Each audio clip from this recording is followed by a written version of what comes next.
Hello friends, my name is Professor Nilesh Anandwani and I welcome you from my YouTube channel, that is Biology Exam Preparation with Nilesh Anandwani. You know that my YouTube channel is for all the students, those who are hardly preparing for the NEET examination, CET examination, UGC CSIR NET, SET examination, GATE examination, PET examination and IIT JAM examination. Today I have brought one of the most interesting topic in the biotechnology.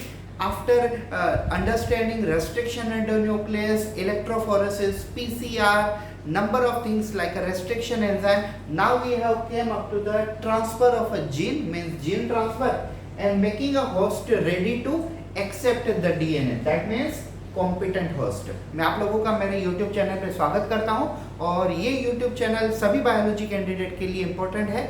आज जो मैं topic लेके आया वो है gene transfer and host, competent host. तो सबसे पहले हम देख लेते हैं कि कॉम्पिटेंट होस्ट का मतलब क्या होता है और उसके बाद हम देखेंगे जीन ट्रांसफर का मतलब, और उसके बाद हम इन दोनों की प्रोसीजर देखेंगे, competent host and gene transfer. ठीक है, competent host and gene transfer.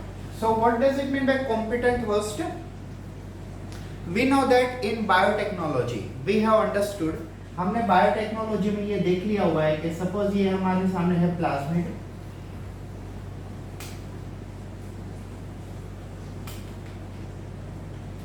ठीक है, just assume that this is our plasmid and this is our DNA. We remove the genes from the DNA and we cut this portion of plasmid. Now we will transfer this section from the DNA and put here.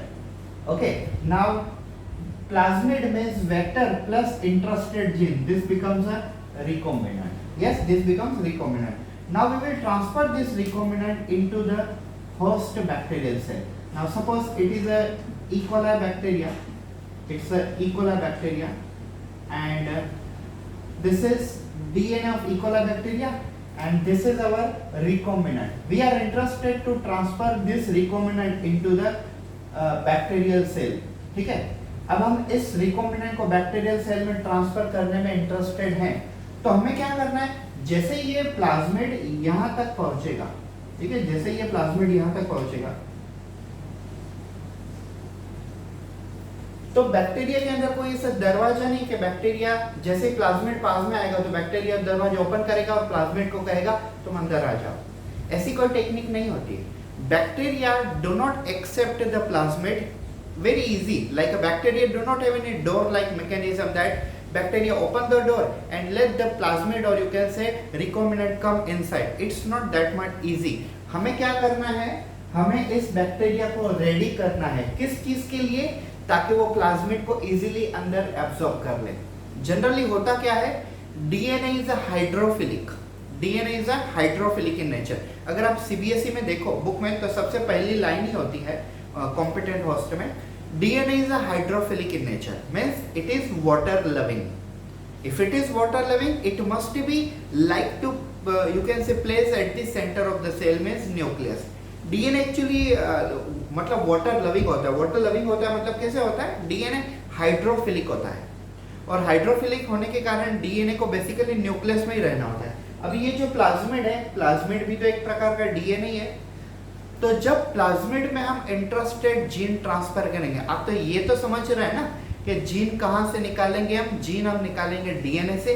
Gene we will remove from the DNA by restriction endonuclease enzyme. We will cut that portion of intrastate gene and we will cut same portion of you can say plasmid and we will transfer these genes into the you can say plasmid and we will joint it by the DNA ligase enzyme. वो भी आपने DNA ligase enzyme के बारे में पढ़ा, मैंने आपको पढ़ाया DNA ligase enzyme के बारे में। तो सिंपल सा लॉजिक क्या है कि डीएनए में से जीन्स हम कट करते हैं और प्लाज्मिड में डालते हैं, intrastate gene plus vector, it becomes what, it becomes recombinant. लेकिन अब हमें इस रिकॉम्बिनेंट को होस्ट सेल के अंदर ट्रांसफर करना है और जब हम इसे ट्रांसफर करेंगे तब हम उसे कहेंगे रिकॉम्बिनेंट को जब ट्रांसफर करेंगे तब बैक्टीरिया खुद ब खुद मतलब रिकॉम्बिनेंट को अंदर नहीं ले लेगा। हमें बैक्टीरिया की सेल वॉल जो होती है, सेल वॉल के अंदर जो होल्स होते हैं, हम उनकी होल्स की साइज बढ़ा देंगे जिसे हम कहेंगे porosity of a cell wall. तो हमें क्या करना पड़ेगा, बैक्टीरिया को एक ट्रीटमेंट देनी पड़ेगी ताकि बैक्टीरिया के सेल वॉल बड़े हो जाए, ओपन हो जाए और वो इजीली बैक्टीरिया के सेल वॉल काफी बड़े बड़े हो जाए, मतलब बैक्टीरिया के सेल वॉल में जो होल्स हैं वो बड़े हो जाएं और इजीली प्लाज्मिड को अंदर ले लें। ठीक है, तो हमें बैक्टीरिया को क्या करना पड़ेगा, we have to make bacterial host to get ready to receive recombinant। ठीक है, आप समझ रहे हैं? See, we have to make the bacterial host, हमें इस bacterial host को रेडी करना पड़ेगा। क्यों? ताकि ये रिकॉम्बिनेंट को रिसीव कर सके। आप फिर से एक बात समझ लो, जब हम इंट्रास्टेट जीन प्लाज्मिड में ऐड करते हैं तो उसे हम कहते हैं रिकॉम्बिनेंट। रिकॉम्बिनेंट जब बैक्टीरिया के पास में आता है तो बैक्टीरिया उसे इजीली एब्जॉर्ब नहीं कर लेते हैं। बैक्टीरिया को एब्जॉर्ब करने के लिए हमें कुछ ट्रीटमेंट देनी पड़ती है, और वो ट्रीटमेंट क्यों देते हैं हम, ताकि बैक्टीरिया रेडी हो जाए। किस चीज के लिए? रिकॉम्बिनेंट को एक्सेप्ट करने के लिए। और इस चीज को हम कहते हैं competent host. Competent host means a bacterial cell which is a host for accepting recombinant. If it has a capacity to absorb the recombinant easily, then this is known as a competent host. Competent host मतलब eligible host. वो host recombinant को accept करने के लायक है या नहीं। अगर लायक है मतलब एलिजिबल है तो हम उसे कहेंगे कॉम्पिटेंट होस्ट। अगर वो लायक नहीं है, अगर वो कॉम्पिटेंट नहीं है तो हम उसे कॉम्पिटेंट बनाएंगे। कौन सी टेक्निक से? वो टेक्निक मैं आपको बता रहा हूँ। और फाइनली जब जीन्स यहाँ तक आ जाती तो हम अंदर कैसे ट्रांसफर करेंगे वो हम सीखेंगे इस पॉइंट में, जीन ट्रांसफर में। तो ये एक्चुअली एक जैसा ही पॉइंट है। एक जैसा पॉइंट मतलब हम बैक्टीरियल सेल को रेडी करते हैं जीन्स को एक्सेप्ट करने के लिए, रिकॉम्बिनेंट को एक्सेप्ट करने के लिए। इस कंसेप्ट को हम कहते हैं competent host. We are making the host cell to accept the genes, to accept the recombinant, to receive the recombinant or gene. This is called competent host. And after that, how genes enter inside the host cell, that is gene transfer. मैं आपको gene transfer के कुछ 4-5 examples बताऊंगा, उसमें से आप easily समझ जाओगे जीन ट्रांसफर। ठीक है, तो अब बैक्टीरियल सेल को कॉम्पिटेंट को मतलब बैक्टीरियल सेल को कॉम्पिटेंट कैसे बनाते हैं वो मैं आपको बताता हूँ। How to make a, you can say bacterial cell competent.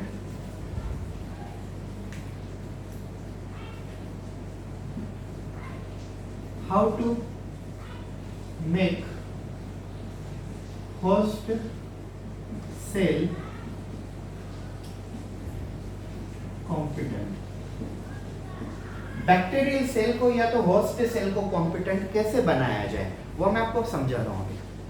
Starting से देख लीजिए अभी। Generally DNA is a hydrophilic। just because of hydrophilic it loves the water which is present inside the nucleus. So it becomes very difficult for the bacterial cell to accept DNA from outside. You can call it foreign DNA or you can call it alien DNA. जब भी आप CBSE में ये word पढ़ोगे alien DNA का मतलब क्या होता है? एलियन वो वाला एलियन नहीं जो हम माइंड में सोचते हैं। एलियन डीएनए मीन्स अपना डीएनए छोड़ के बाहर से कोई भी डीएनए आता है दूसरे सेल से, उसे हम कहेंगे फॉरेन डीएनए या तो alien DNA. Alien DNA means except our own DNA, any DNA which is coming from outside a living cell, it is called foreign DNA, wild DNA, or you can say alien DNA. Now we are interested to make the bacterial cell competent. हमें bacterial cell को DNA को absorb करने के लिए या तो accept करने के लिए ready करना है। तो हम कैसे करेंगे? Do one thing. Yes, to make the host cell competent, we have to do divalent cation treatment with calcium। हमें क्या करना पड़ेगा? हमें बैक्टीरियल सेल को डाइवेलेंट कटायन आयन से ट्रीटमेंट करनी पड़ेगी। और उसका एग्जाम्पल कौन है? उसका एग्जाम्पल है कैल्शियम। मैं आपको बताता हूँ कैसे करना है। हमें क्या करना है, हमें सिर्फ एक फ्लास्क लेना है और उस फ्लास्क के अंदर हमें बैक्टीरिया ट्रांसफर करने हैं। मान लो, कंसिडर करो इसके अंदर इकोलाई बैक्टीरिया है। क्यों E coli bacteria? Because E coli bacteria is a host. हम बेसिकली प्लाज्मिड या तो वेक्टर किस में ट्रांसफर कर रहे हैं? इकोलाई बैक्टीरिया में ट्रांसफर कर रहे हैं। तो इकोलाई बैक्टीरिया कौन है? होस्ट। तो ये कंसिडर कर लीजिए, ये वाले हैं E coli bacteria. Yes, just assume that these are the E. coli bacteria and you can say calcium। तो ये वाले E. coli बैक्टीरिया हैं और ये वाले कुछ ब्लू कलर के जो हैं केमिकल, ये हैं calcium. these are calcium ions। तो ये वाले कैल्शियम। तो अभी हमने देखिए क्या किया, we have to do divalent cation treatment with calcium। हमने calcium as a divalent cation और इकोलाई बैक्टीरिया को मिक्स करके रख दिया थोड़ी देर, और थोड़ी देर मिक्स करने के बाद हमें क्या करना पड़ेगा? Transfer host on ice. हमें क्या करना पड़ेगा? बैक्टीरिया को आइस के ऊपर ट्रांसफर करना पड़ेगा। और आइस के ऊपर ट्रांसफर करने के बाद हमें 42 डिग्री सेल्सियस के ऊपर हम क्या करेंगे? सबसे पहले बैक्टीरिया को कैल्शियम आयन से ट्रीटमेंट करेंगे। कैल्शियम आयन से ट्रीटमेंट होने के बाद हम बैक्टीरिया को आइस के ऊपर ट्रांसफर करेंगे। आइस के ऊपर ट्रांसफर करने के बाद कुछ टाइम के बाद हम उसे 42 डिग्री सेल्सियस के ऊपर हीट शॉक देंगे और उसके बाद फिर से हम बैक्टीरिया को आइस के ऊपर ट्रांसफर कर देंगे। तो इस प्रकार से यहाँ पे इस स्टेज पे बैक्टीरिया क्या हो जाएंगे? बैक्टीरिया के सेल वॉल जो होते हैं उनकी पोर की साइज होती है, होल की साइज, उसकी पोरोसिटी बढ़ जाएगी। पोरोसिटी बढ़ जाएगी मतलब ability of a pores to increase in size. Bacteria के सेल वॉल की होल की साइज अब बढ़ जाएगी और बैक्टीरिया बाहर जो रिकॉम्बिनेंट आता है वो उसे इजीली एब्जॉर्ब करेगा। इस मतलब ट्रीटमेंट को हम कहते हैं divalent cation treatment by using calcium ion to make the host cell competent. इस ट्रीटमेंट को हम कहते हैं divalent cation treatment with help of calcium ions to make the bacterial cell और host cell ready for absorbing recombinant DNA. Ready for absorbing recombinant DNA just to make it competent, मतलब उसे eligible बनाते हैं। मतलब जो eligible नहीं होता है हम उसे एलिजिबल बनाते हैं। ठीक है, इजी है ये। फिर से एक बार समझ लीजिए कि हम बैक्टीरिया को रिकॉम्बिनेंट रिसीव करने के लिए एलिजिबल बनाते हैं। कैसे?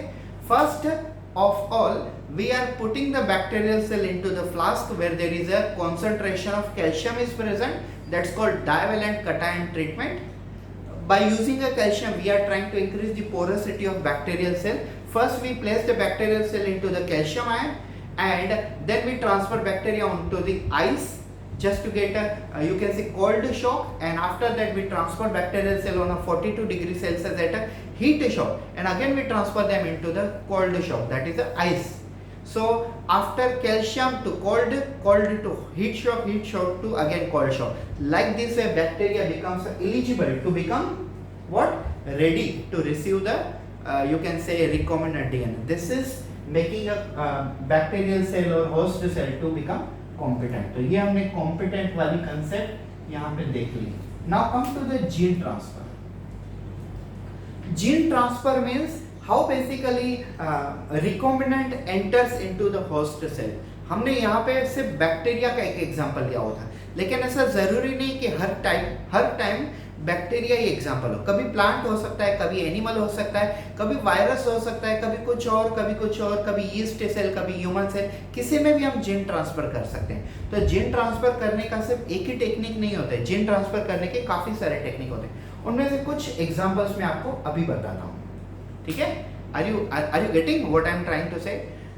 Gene transfer is not always mandatory that we have to take a bacterial cell only. It depends on which organism in which you are interested to transfer gene. I'll give you some example of gene transfer. Like you can use gene gun or biolistic It is the first example of gene transfer, gene gun or biolistic. Second example, micro injection. Micro injection, sorry, micro injection is single word. Micro injection. Then you can use third technique, that's called transduction. We can also do transfection. We can do transformation. Yes, these are some important you can say method of gene transfer. I'll tell you one by one. First, what does it mean by gene gun or biolistic? When you are interested to transfer the gene directly into the plant cell, then you can use a gene gun or biolistic. I'll tell you how. Suppose this is the DNA and you are taking this small copy of gene. So this is a gene. Okay, this is a gene. Consider that this is a particle of gene. Okay, now you have to cover this gene with the help of a gold or with the help of a tungsten. ठीक है, आपको क्या करना है, gene gun और biolistic method कब use करते हैं हम, जब हमें कोई जीन्स को डायरेक्टली प्लांट की साइटोप्लाज्म में, प्लांट की सेल के अंदर ट्रांसफर करना है ना, तब हम टेक्निक यूज करते हैं जीन गन, या तो उसे आप कहो बायोलिस्टिक. ठीक है, बायोलिस्टिक जीन गन एक ही चीज होती है. इसमें हम क्या करते हैं, इसमें हम होस्ट में से डीएनए निकालते हैं और डीएनए में से एक जीन्स कट करते हैं और उस जीन को, जो मैंने ब्लैक कलर में बताई है सेंटर पे, वो है जीन, और हमने जो रेड कलर में बताया वो समझ लिया आप है गोल्ड. ठीक है, रेड कलर में जो बताया वो है, कंसीडर कर लीजिए गोल्ड, और जो हमने ब्लू कलर में बताया वो है टंगस्टन. ठीक है, तो जीन को या तो आप गोल्ड से कवर करो या तो आप जीन को टंगस्टन वायर से कवर करो, और कवर करने के बाद डायरेक्टली प्लांट में शूट करो, तो आपकी जो जीन्स है वो प्लांट के डायरेक्टली अंदर चली जाएगी. जीन गन और biolistic is the method by which you can directly transfer your genes into the plant body. How? You have to take a DNA sample. From the DNA you have to cut the interested gene, and from that interested gene you are taking that gene and covering by the gold particle or either by tungsten particle, and finally you are transferring that gene into plant cell through shooting. So gold and tungsten will get separate and your genes will reach directly into the plant. Gold और tungsten separate हो जाएंगे और हमारी jeans है ना plant के directly अंदर चली जाएगी. तो ये होता है you can say gene gun और you can say biolistic method of gene transfer. Second होता है micro injection. Means when gene transfer into nucleus, it is called micro injection. जब आप एक जीन्स को डायरेक्टली न्यूक्लियस के अंदर ट्रांसफर कर देते हो तो इस टेक्निक को हम कहते हैं micro injection. When you are transferring a genes directly into the nucleus, it is called micro injection. Understood? ये ऑलमोस्ट होस्ट सेल में कौन से भी होस्ट सेल हो सकते हैं. उसके बाद देखिए ट्रांसडक्शन, ट्रांसफेक्शन और ट्रांसफॉर्मेशन. ये तीन चीजें क्या होती हैं, एकदम इजी चीजें मैं आपको ओरली बता रहा हूँ. First one, transduction. When there is a transfer of a gene from bacteriophage to bacteria, it is called transduction. जब हम जीन्स को बैक्टीरियोफाज के थ्रू बैक्टीरिया में ट्रांसफर करते हैं तब हम उसे कहते हैं transduction. I'll show you. Like this is bacteria. Okay, this one is bacteria and this one is virus. अभी ये वायरस का डीएनए है. जब वायरस के थ्रू हम बैक्टीरिया के अंदर जीन ट्रांसफर करते हैं तो इस प्रोसेस को हम कहते हैं transduction. Actually, the virus which attack on human, they are called human virus. The virus which attack on plant, they are called plant virus. Same way, the virus which infect bacteria, they are called bacterial virus or also known as a bacteriophage.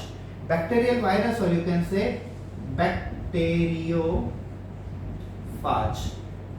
तो जब bacteriophage अपने jeans bacteria में transfer करते हैं तो इस concept को हम कहते हैं transduction. When we are using bacteriophage to transfer genes from bacteriophage means virus to bacterial body, it is called transduction. ये भी एक अच्छी टेक्निक है. जब हम बैक्टीरिया के अंदर जब हमें जीन्स ट्रांसफर करनी है वायरस के थ्रू तो हम ट्रांसडक्शन टेक्निक यूज करते हैं. उसके बाद देखिए transfection. When you want to transfer genes from one eukaryotic cell to another eukaryotic cell, like animal to animal, human to animal, plant to one plant to another plant, that time we are using transfection.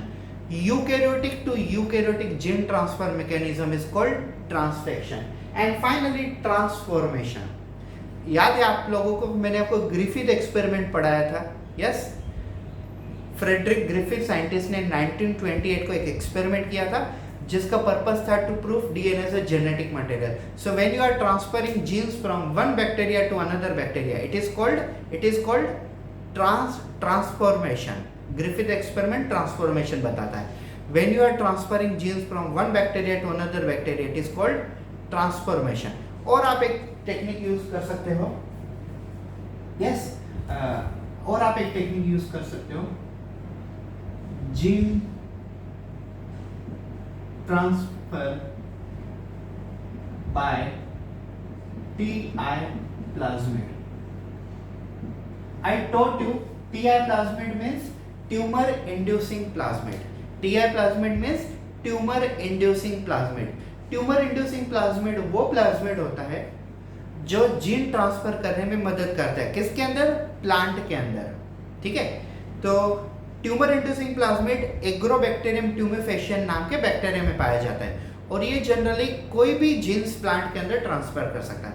मान लो tumour inducing plasmid में से आपने एक छोटा सा portion cut किया और उस जगह पे आपने nif gene, nitrogen fixing gene add कर दी और इस प्लाज्मिड को बैक्टीरिया के अंदर ट्रांसफर कर दिया. बैक्टीरिया होगा एग्रोबैक्टीरियम ट्यूमेफेशियन और अगर इस बैक्टीरिया को अगर प्लांट में ट्रांसफर कर देते हो तो इस प्लांट में नाइट्रोजन फिक्सिंग की कैपेसिटी खुद ब खुद बढ़ जाएगी. Yes, Agrobacterium tumefaciens generally have a TI plasmid.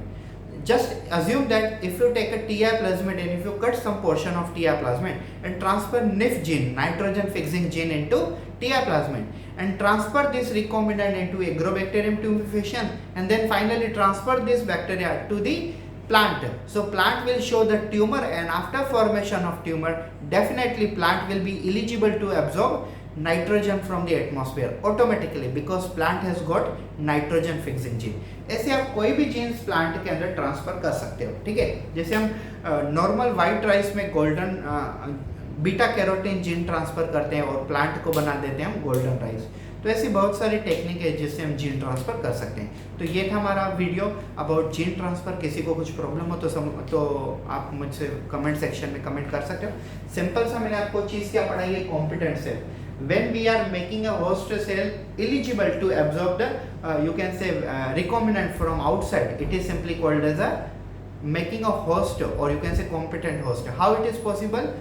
When we are treating the bacterial cell with a divalent cation called calcium and then transferring bacteria onto the ice and then transferring to hot you can say heating around 42 degrees Celsius and again transferring on the cold you can say ice, then bacteria becomes eligible to absorb the DNA from outside, to absorb recombinant from outside.